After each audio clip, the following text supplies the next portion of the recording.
The following audio recording has been designed for learning purposes only. Do not share, distribute, or provide any type of copies, or this audio lesson will not be made available to you. Good luck with today's lesson. All right, so what I want to do, hopefully, first and foremost, beyond the sun is shining, which is a nice thing, thank goodness. Did we all receive scripts from me? There should have been 5 total. Okay, no. Okay, so, oh, really? So if you didn't, check your spam. It could be that my email went into your spam for whatever inbox you have. I would check that to make sure, but I did send out an email on Friday. It was a little later than I had hoped, but I did. So what I want you guys to do is put it as a reminder. Wednesday, what we'll do is we'll vote. So if you haven't already had a chance to read all 5 of them, please do. And please get not just skim through them, right? The idea is that you're going to be working on this project, and so you want to make sure that you see it happening first on campus somewhere, and you see it that we can make it happen. Some of you guys had submitted scripts that were, a bit outlandish. So how do we can't kill anybody on campus, or we shouldn't. So we should probably stay away from some really intense things like that. If there's really intensity towards the end where something happens, I know some of you had submitted a file where maybe there was a gun, right? Again, it's going to be a no all day long. Even if we bring in a toy gun, it's going to be an issue. With just the state of our life at the moment, we need to find some other ways to switch it up. Yes, Aaron. What if we just try to work around it, like shooting it without showing the gun? Yeah, so that's an option, right? So that has to be in consideration. So if we have to think about what ways can we, there's a lot of things we can do without showing it directly and deliberately. So there's ways we can work around things. What if we use like a different type of object, like something so felonious that it wouldn't even be associated with a gun? Like what? A banana. I mean, you could hurt somebody with a banana if it's. Squirt gun. It's a yellow banana. No, I mean, it could work. I mean, it might be silly, but if you really want it to be taken seriously and it's a dramatic drama written for drama, throwing a banana in there at the end might throw it all off, and it might maybe people won't take you seriously if. That's the whole point. Well, if you want to go that route, it could work. I mean, no, but as long as everyone's on board. So Wednesday. So as a reminder, if you haven't read them, read them and have an idea. I would already pre-program kind of what your top pick would be, because I'm going to have you guys give me, probably first and second best of what you'd like to actually produce, and then we'll break everybody up into groups, and then we'll start that pre-production process come Wednesday. So God bless you. Gesundheit. So for today, what I wanted to do is show you guys a couple things in Avid, and hopefully. We'll see. It's a Monday. We'll see how Avid is behaving today, and we'll go from there. Remember that we all were able to log into the server. So if you haven't already logged into your server, I'm just going to put it here. Make sure you go up to Go Connect to Server or Command K, and then look for your number. If you need your number again, I can give that to you, but then your number will appear on the desktop. You'll have 3 little people, and then you can dig into your Avid. Launch Avid. Find your program. For many of you, I'm going to try to do this here. If you're working on something now, many of you have already started, I would save, because I'm going to try to take over your machines in a moment, but I have to dig something in here, change something.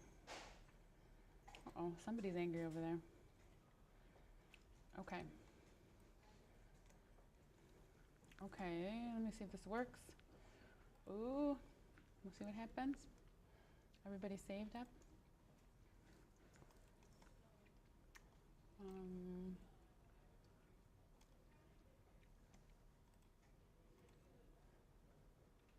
Let's see if this works. Okay, somebody's might not be on. So maybe, do you guys see what I see? Do you see what I see? Not yet. It'll be a moment. Now I do. Wait a second. It worked before. There's a slight delay. Maybe I gotta wiggle my mouse a bit. Or you just have, yeah? Wow, it's magic. Okay, I'm a magician. So if you log into Avid, now this is, I'm showing you guys my screen so you guys can see it from here. Please take notes. I'm going to dig in a few things that I want you guys to pay attention to. and I'm hopefully forcing you to do so. So if you open up Avid and it looks wonky, right, you'll have to move some things around. Let me move this over here. The first thing you want to do, if you don't see all the windows that you're used to thus far, make sure that you go up to the window menu. And again, when you hear the word menu in any program, Avid included, you're looking at the top level, all the way to the tippy top. Okay. So when you hear the word menu, look all the way top. File menu, window menu, that tells you, look up at the top. So window menu, workspaces, and then if you're not in source record editing, you can go to it, and it's going to shift. We'll see if this likes it. Oh boy. Maybe. And it does nothing, which is great. Fantastic news. It might be because I'm trying to force too many things happening at once. All right, that did something. Let's try again. Source record. Wow, it really just doesn't like it, you guys. Source record will work, right? And if I'm there, my checkbox just doesn't want to get there for some reason. But if you go to source record editing and then dig into restore current to default, it'll give you a little pop-up box that'll say, it'll be a big question mark, and it'll say, are you sure you want to do this? You can hit OK, and then it'll reset your windows. Some of you, Premiere does this the same. Some of you started your sequence, and then you just closed out the timeline. So, I'll minimize this. The timeline's gone, and everyone said, well, where's my stuff? So your stuff actually still lives in your project panel, right? Without the project panel open, you don't have a project open. So if you dig in through to your bin, you open up your bin, and inside your bin, if I go into list view, these are all of my files, and they're linked, right? So remember, we don't want to change that order or change the linkage. Once it's created that link, it's looking for those files in that exact same spot. I'm going to dig through and find that I have my sequence right in the middle here.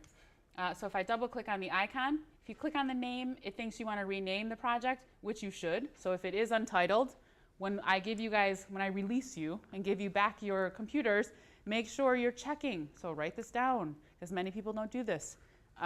If my sequence is untitled, make sure I'm naming it. Your last name, underscore first initial, underscore the project name. And then you can just click on there and change that, okay? So in order to bring it up, I double click on it, but nothing happens. So a lot of people got confused a bit. And then we'll just move Sam over. Hey, Sam, can I have you grab another? It's okay. Thank you. So if you double click on it and nothing pops up, make sure that you can then, let's see if this works now. Maybe it will, since I closed something. Source record editing. Still no. Fantastic news. Wow. Here's that window, okay? Are you sure you want to restore? All settings will be lost. It kind of scares you, but now I can hit OK. For some reason, it won't let me go into source record editing, but you can go back in there and change it, okay? I think it's because I'm showing my screen to you guys. That's the problem. So many of you on last week were able to go through and dig in and name your files. That's what I wanted you guys to do. Double click. It loads it in the source monitor window. I've got a sneeze coming, you guys. I'm sorry. And you're going to play that clip. Many of you had 2 or 3 or more takes. So you're going to rename those clips so that they make sense to you, okay? This is going to be important when we go forward. Yes, you guys had a dialogue scene, but going forward, the scripts will be maybe multiple locations, shot out of order. So it'll be imperative that the person, or persons setting up and organizing our files are naming them so that they make sense to everyone in the group, okay? So I have my files, I have my timeline ready to go. I do want you guys to have a title, right? So you're going to make a title, you're going to fade that in and out. Remember to fade in and out. There's a little, it's really hard to see, but it's a little box, a little gradient box that pops up. If you pop that in, you can grab the quick transitions. It'll give you that dialog box, and from here, you can say which one you want to change. It defaults to the last thing someone used in Avid. So if the last person did something different, it'll be whatever they chose. So if you want to dissolve, which is the general one, you can grab dissolve, and you can see here on the left-hand side, it's applying to video 1, audio 1, and audio 2. Whatever is blue is selected and affected, meaning it'll apply it to those particular tracks. If it's gray, you notice I have an A3 here, but it's gray or white, depending on your eyeball sight, it's not going to affect or not going to put or place that particular transition right on that spot. So I can change it here, centered, ending, or more, and you can actually move these as well. So notice when I start to move them, you can shrink them even too. If I hover over the edge, I can shrink them and make them smaller. Once I do, it automatically changes to custom. Hold on, I think my thing beeped here. Sam? I think I turned it off. It beeped. Oh, it should be. I don't know, it vibrated and beeped. Is it okay? Yeah. We're done? Oh, okay. Thank you. Okay, sorry. Apologies, guys. Malfunction. All right. So if you want to put that back, as soon as you make a change, it'll automatically change it to custom. If you want to put it back to centered on the cut, you can, and then you can change the size if you want. You can just hit add, and then it'll add that particular piece. And then once I play it, if I hit the space bar to play, it's going to fade into that title, okay? All right. And then you're going to want to fade into the title and fade out of the title and have all your pieces in play. I talked about how most of the files, if you use our cameras, like this one, on the second one I grabbed, which I did not name, it doesn't have audio track coming out. Drake had something, he had like special headphones, and I think Khalil too maybe, or Iman, I can't remember, where it was sounding like it was coming both on left and right. Typically, when you have visually only waveforms on audio 1 and nothing on audio track 2, is giving you an indication that you might not hear sound on one of the two sides, so either the left or the right, depending on how you have your headphones turned on or put on.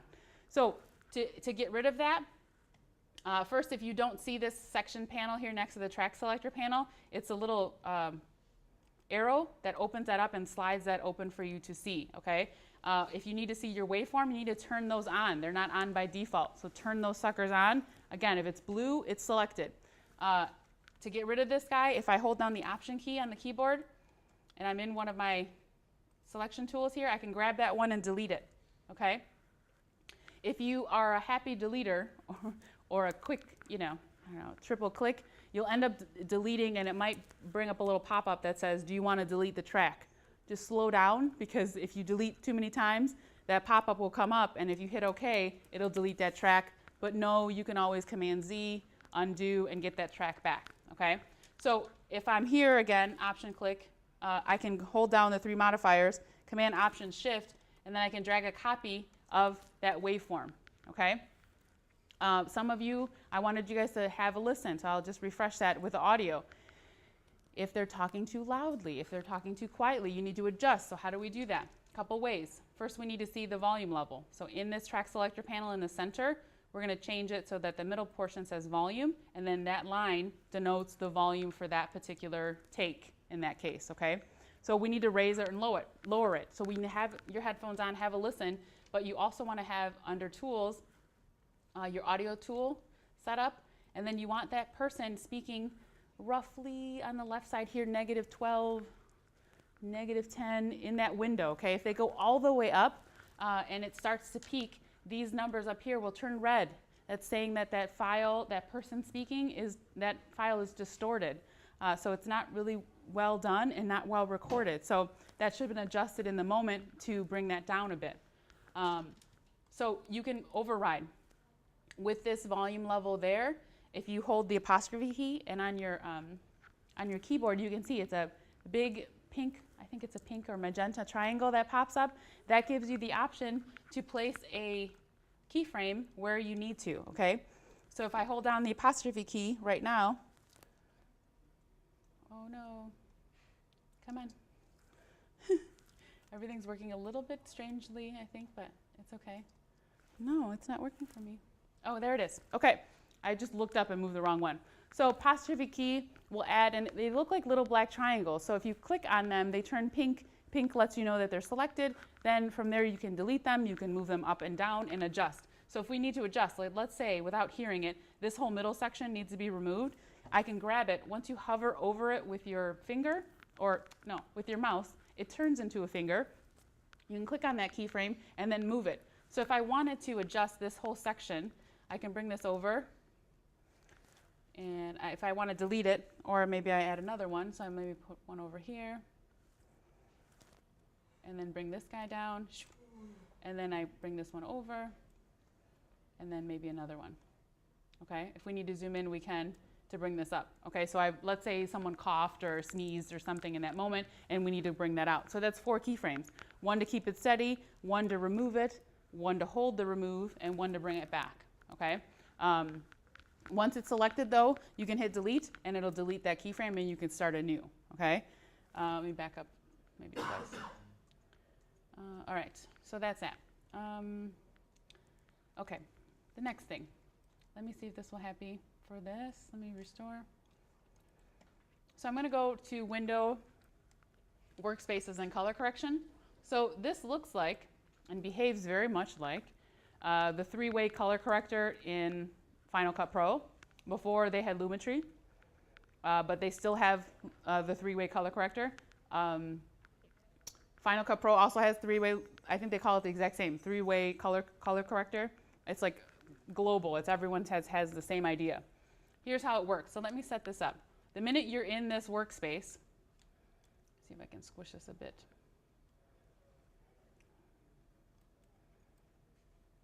Okay, it behaves kind of, and I don't know if you can see it, but it's shadows on the left, midtones in the middle, and highlights on the right.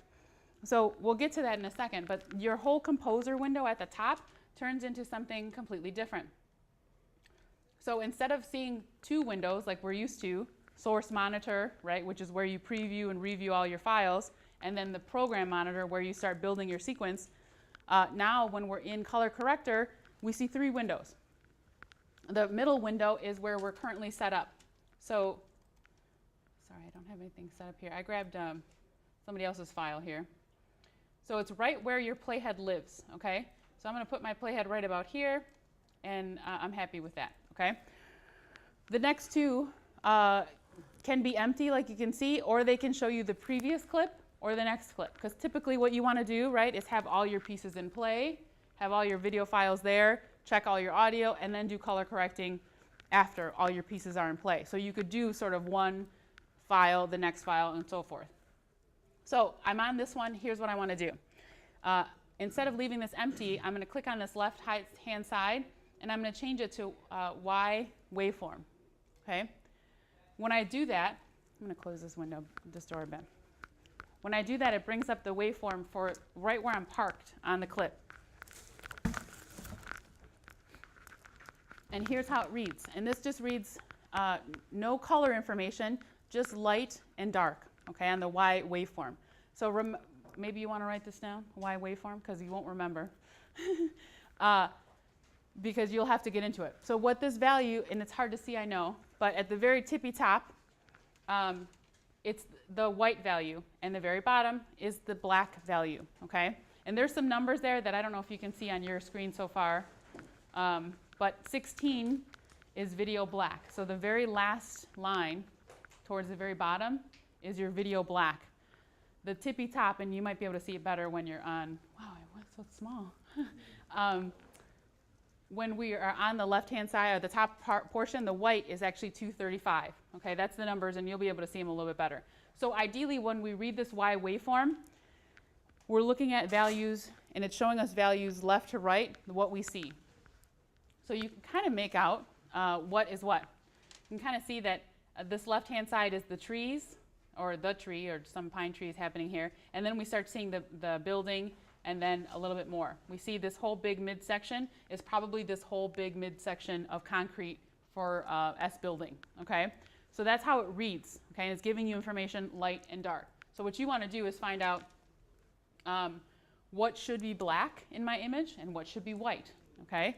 So this is a tough one, but we'll see. And it might be easier, many of you have people, so it might be easier if they have a black shirt, or there's really some dark shadows. You can click on that and find out. So let me show you.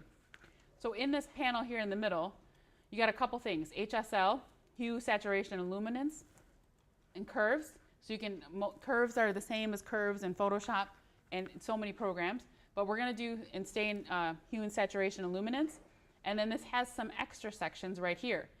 We have controls that we'll touch on in a little bit, but then hue offsets is where we'll stay for a moment. If we kind of move past the circles for now, and we go into this middle section, we have gain, gamma, and setup. Our setup is our blacks, okay? And then the gain are all of our whites. So what we want to do is move this slider so that we have some information appearing at video black. Right now when we see it, we don't see any information. There's no real information at 16. Would you agree? I know it's hard for you to see, but anybody? Crickets?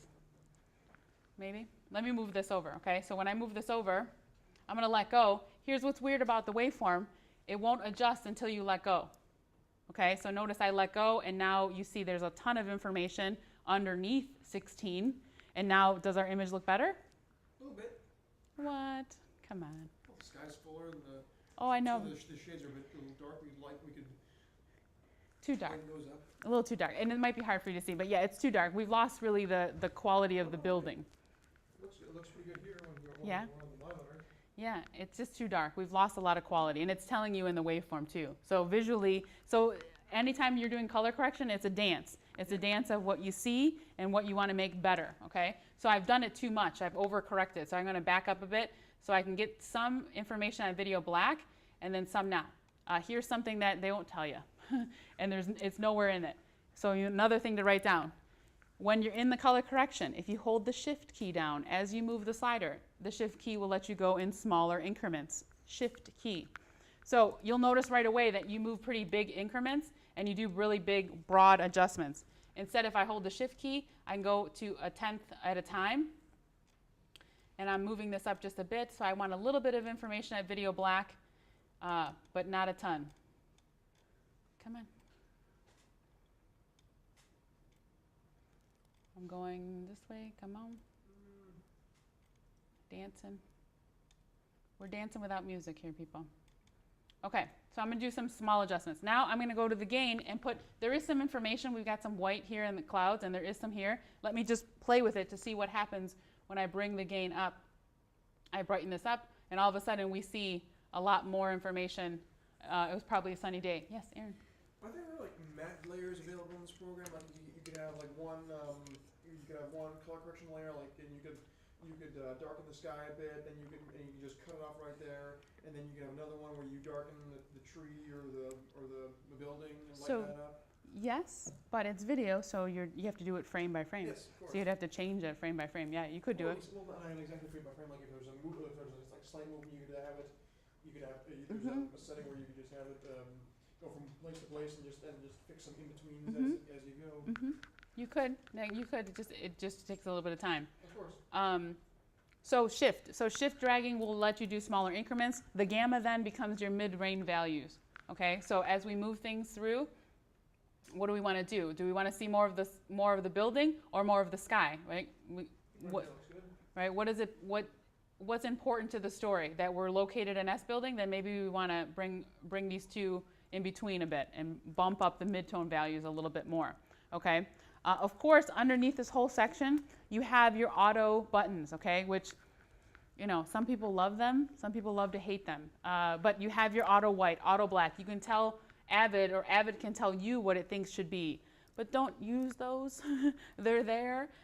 If you want to see what it would do, sure, right? But you override. You use your eyes and tell me what you want to do instead of letting Avid do it for you. But they're there for you if you needed to, okay? Another thing, in the current monitor here, there's a little button right underneath. It looks like a little book. If you click on that, it shows you before and after what you change. It's called dual split. If you click on that, so here's where it was, and it's very minimal. In fact, maybe I'll do it intensely. So you can see where we started and what we've changed. So you want to use that dual split to make sure that the changes you're doing are making it better, right? And if not, fix it. So let's say you get in this color corrector and you start getting crazy, pushing all sorts of buttons here and there, and you get lost. You don't know if it's better or not, and you know for sure that it's not any better than when you started. You can start fresh, and here's how you do that. Right when you get into color corrector mode, it puts this little color bar effect right on your clip. If you have your playhead right on top of that clip, and you can remove that effect, and then it'll remove that particular color correction. So I'm going to hit remove effect right here. Looks like a stop sign, and then it's gone, and I can start fresh. Okay, so you can do that. I'm going to put something back here for a second just to see some information here. Too much? Okay. Get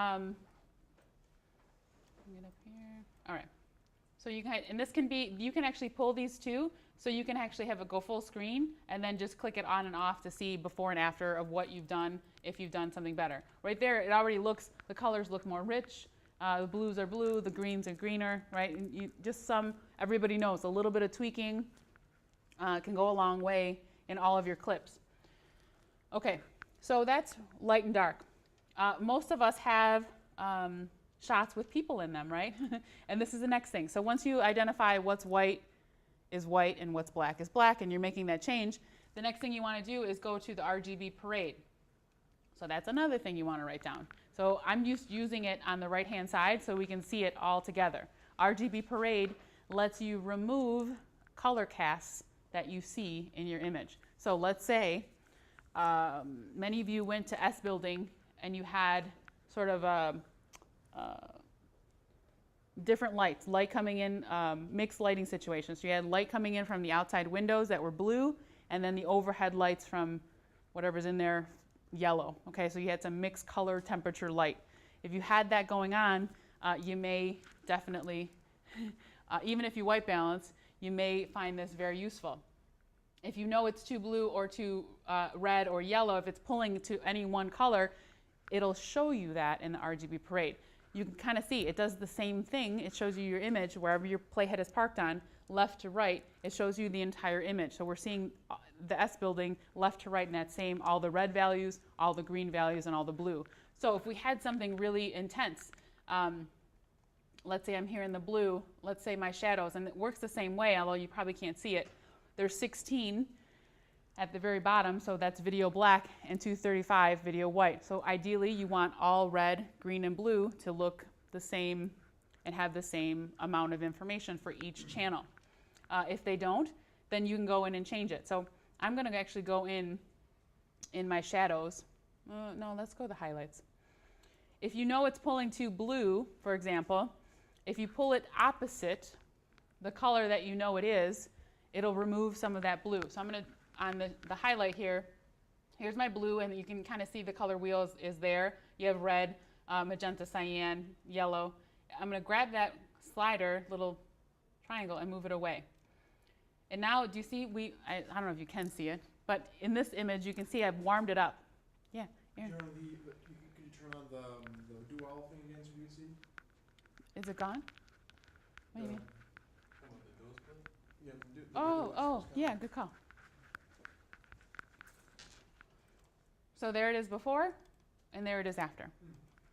So I've warmed it up a little bit, right? It is a sunny day, so we warmed it up just by pulling away from blue and adding some more yellow to that image.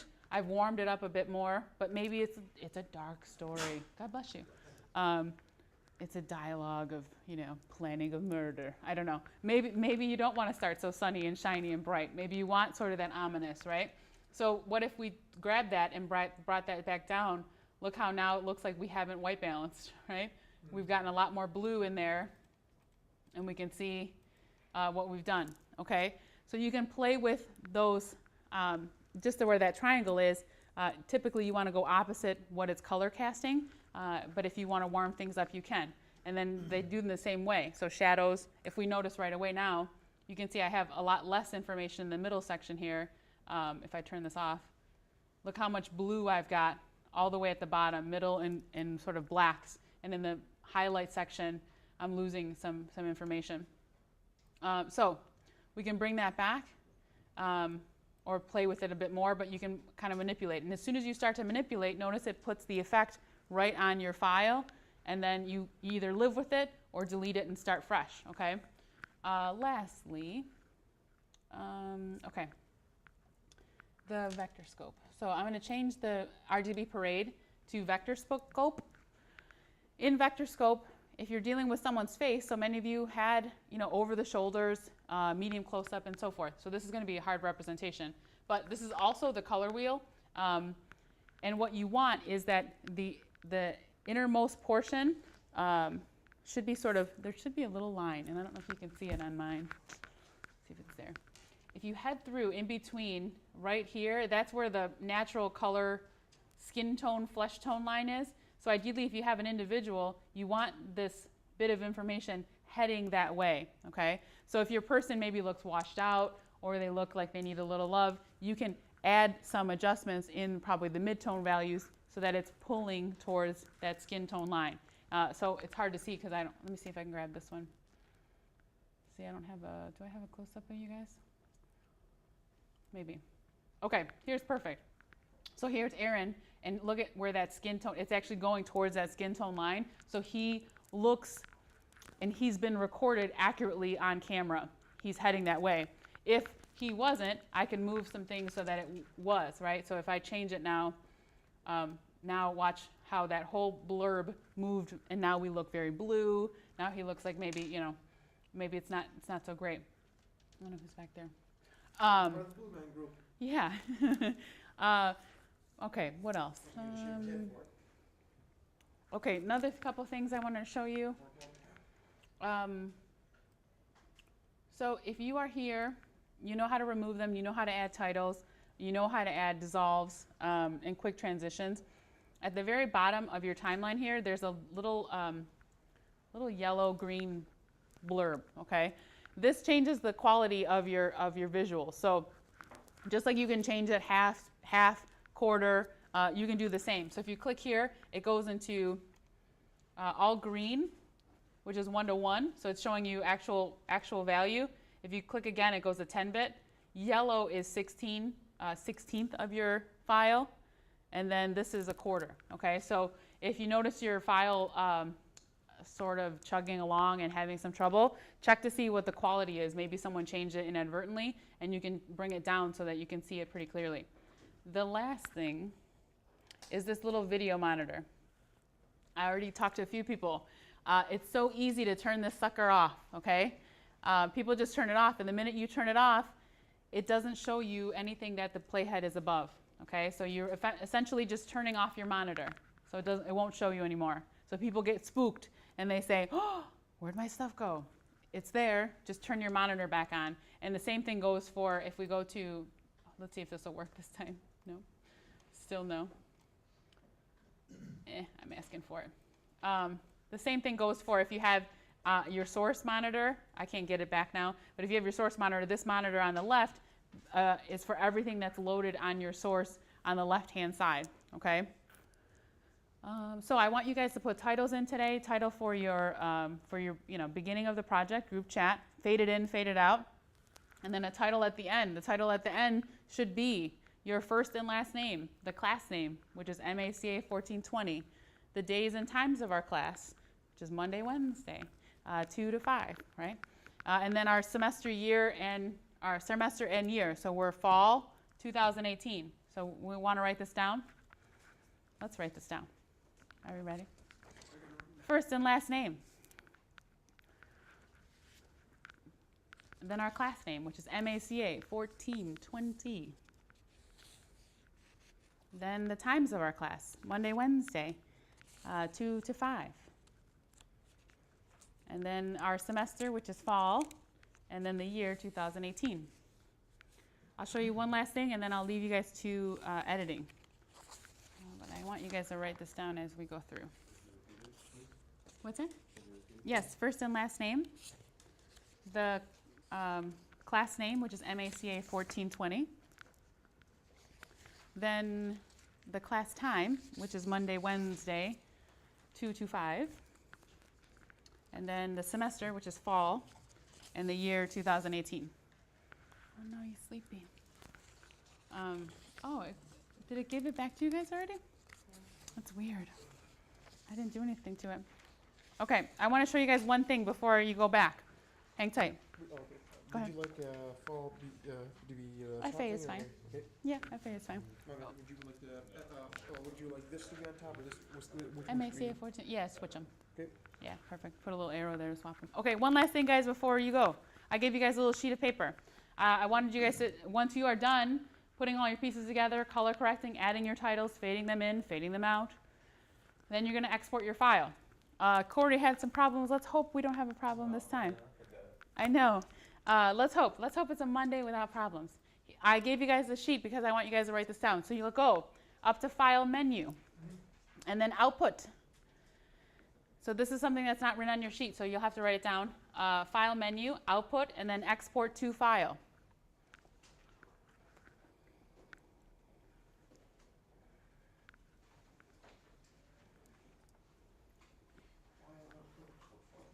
Sorry, I thought I was still streaming with you guys, or sharing, but apparently it gave you back control. All right, File, Output, Export to File. And then when it does this, mine's going to look a little different because I don't have a number, but you want to make sure it has your last name, underscore your first initial, underscore the project name, which it should, but if it doesn't, you can change it here. And then you want to make sure it's going to your student number. So how do we do that? If we hit this little arrow here, it opens up the entire Finder window. From here, I can look through right here. See where it says shared? That's the server that we're accessing, okay? So if you click on that server, sorry, I wish I could still share with you guys because I think it would be easier for you to see it, but if you click on that server, then it'll bring you up the number that you've logged into. In a moment, we just have to wait for it. You can dig in there. I think I have, what do I have open? I'll just put it in here first for now. You can dig in there to your number, and then here's the big thing. We want to say export setting, because this changes. Export setting, you want to change it so that it says send to QuickTime Movie. And the images that you see that I gave you in the sheet will be next, okay? Send to QuickTime Movie, make sure it's named right. Let me know if I'm moving too fast for anyone. Sure.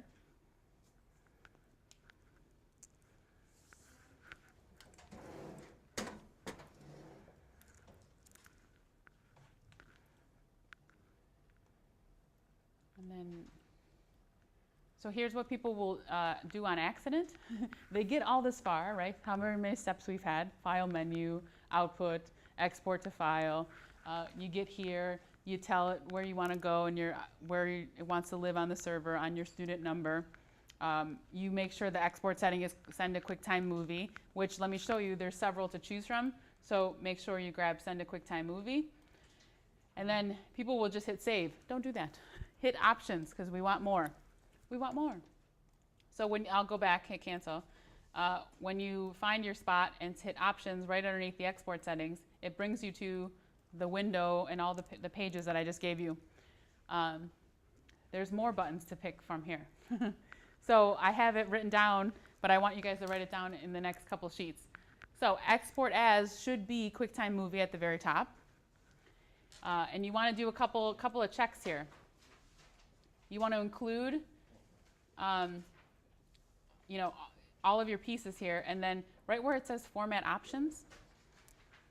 So I just gave you a sheet, Aaron. I think the sheet has it right on there.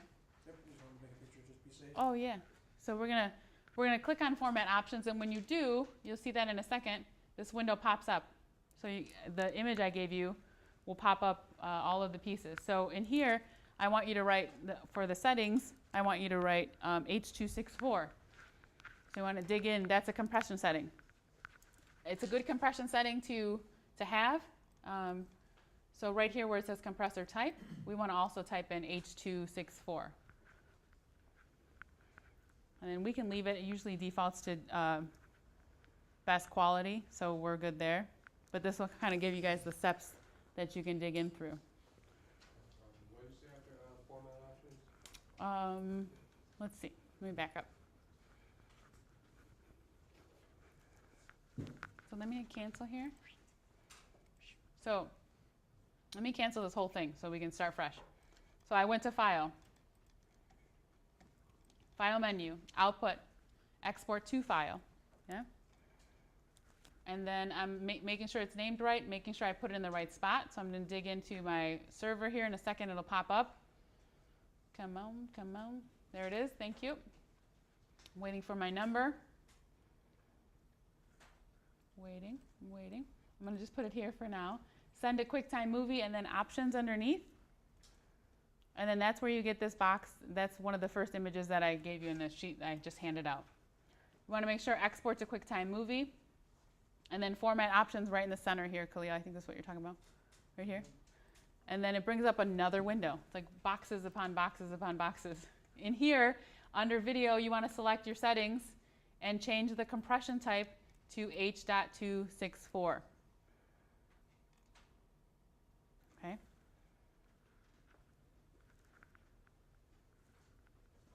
So that's the second, maybe the third window I gave you. So you can just write it down, H.264, or throw your pen around, Nick. No, I'm just joking. So yeah, oh, you already got it, cool. And then lastly, my screenshot didn't include this one portion, so I want to make sure we have that going. So H.264, you can leave everything at default here. High is fine, best encoding is fine as well.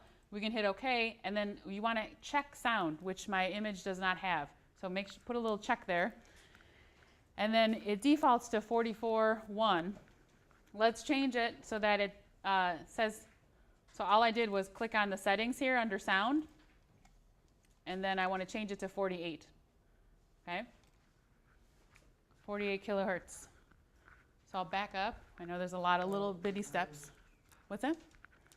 Is that on? No, I didn't have that one. So under sound, it's settings right here. So you maybe just make yourself a note, hit settings, and then another window will appear. This is just for sound, and then change it from 44.1, which I think it defaults to 48.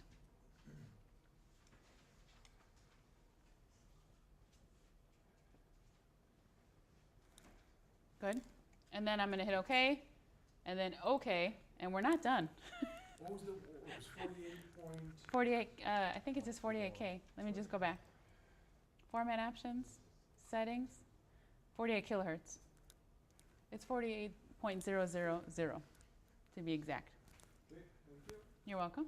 And so we're going to hit OK, and we're not done. But wait, there's more. So we just did the format options, right, Khalil? Right in the section, oh, don't die on me. Sweet baby. Oh, no. Dangerous. Let it wait till it. All right, the next section. I don't know why, but it defaults often to just video only. That means if you have any audio, guess what? It'll only export just the video. So change that so that your radio button says video and audio, please. So a lot of little checks you have to make sure you're there. The next thing it defaults to in a very strange way is the very next portion where it says video format. See my width and height? Can anyone see what that is? Anyone got good eyeballs? Can we tell me Yep, I can see. what does it say, Aaron? 320 and 240. Yeah, very small, right? So we were recording in 1920 by 1080, full HD, and this thing defaults to 320 by 240, okay, which is very small. So don't get surprised. So here's how you change it, and it doesn't even look like a button, but these three little lines that are right here, you click on that guy, and here's where you're going to change it to 1920 by 1080. Okay? So a lot of little things to make sure you're checking before you actually hit render and save to export, okay? So once it says 1920 by 1080, the next thing, very bottom, display aspect ratio. Again, defaults, it's like it's trying to trick you. It's trying to make you do an error, okay? So don't let it trick you. Change it so that it grabs the native dimensions of your file, which is 1920 by 1080. Mine was defaulted to 4 by 3 square pixel. You want to change it because look at the size. Square pixel is 1440 by 1080. It'll make it look strange. So make sure you're doing native dimensions. And lastly, save. Huh. And then it's just going to go back, kick you right back to this window to make sure you're putting in the right spot. And then you can go ahead and hit save and wait it out. Okay? Does anyone, I know it's a lot of steps. I'll probably do a little movie demo for it. Does anyone want me to repeat any of the steps so you can just double check? The display aspect? Mm-hmm. So let me cancel here. I'm gonna walk through quickly, okay? So if anyone has a question, ask me as I go. File menu, output, export to file.